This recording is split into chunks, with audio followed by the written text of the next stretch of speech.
që ishin komplet si që them unë, po s'po e përsërisat fjalë tu se më thonë janë mërzit burrat në dibër. Unë nuk e di pse do mërziten burrat në dibër, për çfarë arsye do mërziten, është shumë e thjeshtë. Kush mërzitet vjen me ne edhe tregon që nuk është ashtu. S'kam se mërziten.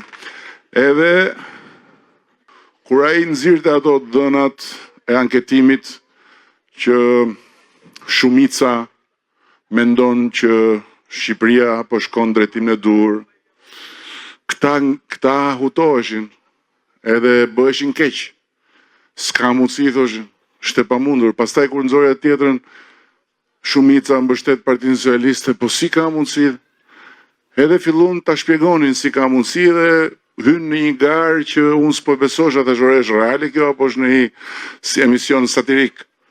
Njëri thoshte, po, shiko, në që ky sondazhisti është njëri serioz. Dhe kjo duhet të jetë e vërtet.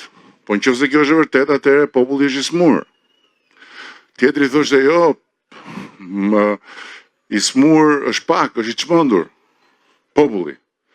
Tjetri thoshte, jo më nëse s'është as i smur as i çmendur, po është i shitur dhe i ka bler Rama popullin. Tjetri thoshte, kjo tregon që ka hyrë frika deri në palc dhe këta nga frika thonë që vendi po ecën mirë dhe do votojnë PS-n. Askush mazalla se i shkoj menja të thotë, ore, po mos vallë, populli ka drejt edhe ne nuk jemi në rregull që rrim për natë këtu në këto berberhanet televizive edhe qethim dynjan me llafe edhe ndërkohë s'kemi idenë se ç'a ndodh.